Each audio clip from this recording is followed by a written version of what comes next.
U.S. President Donald Trump says a trade deal with India has been reached, with India agreeing to stop buying Russian oil.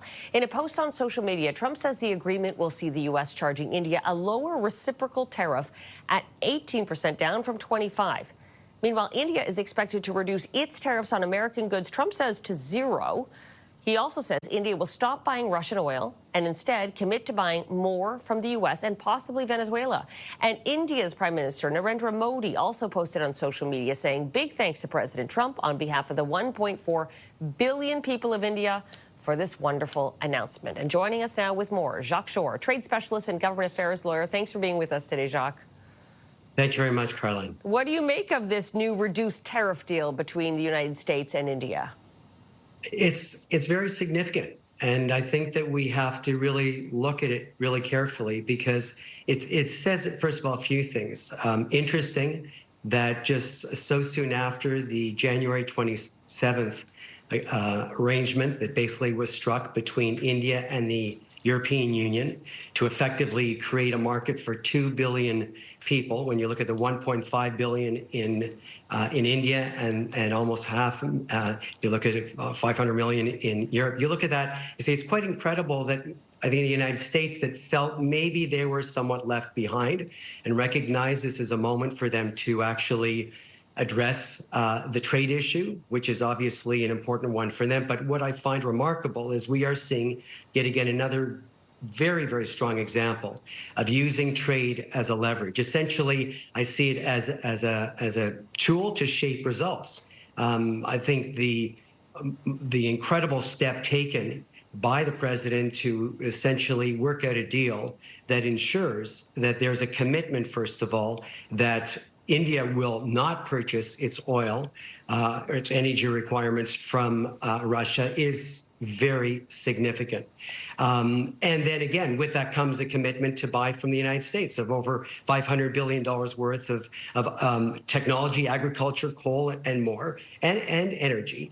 And there's even an interesting spot in there where there's a reference to Venezuela.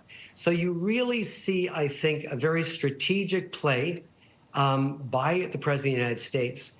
And that's actually before we head. Our Prime Minister is going to be heading to India to actually work at a trade deal. And the question then is, are we looking at various blocks of trade agreements? Can we eventually say that maybe some of these will come together to find ourselves back in a more global arrangement? Probably not, because there's a lot of leveraging that actually goes on. Trade diplomacy is becoming, I think, a very significant element here, and we see that for India, it's now become a very important geopolitical tool. Jacques, what is the spin-off going to be of saying to India, you can't buy Russian oil anymore? India was Russia's second largest buyer of its state-sponsored oil, so what will that impact be for the Russian government and the war in Ukraine? I think very significant. I think that there's a real frustration, regardless of the fact that we may have thought that the president has been soft, effectively on President Putin. We're really looking right now where it's Russian oil is effectively an instrument to finance the war in Ukraine. I mean, that is where they derive their greatest revenues. So when you look at that as basically having a requirement for Putin to suddenly have to look to other avenues where it's more expensive to ship and distribute that oil, find other smaller players, it's not the same.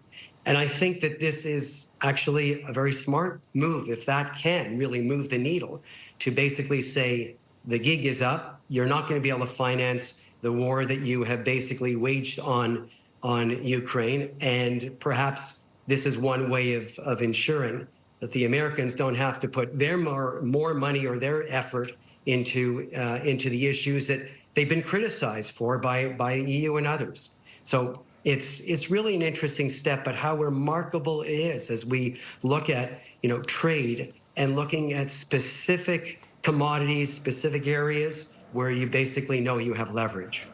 Jacques Shore, trade specialist and government affairs lawyer at Gowling WLG. Appreciate your time very much. My pleasure. Thanks, Caroline.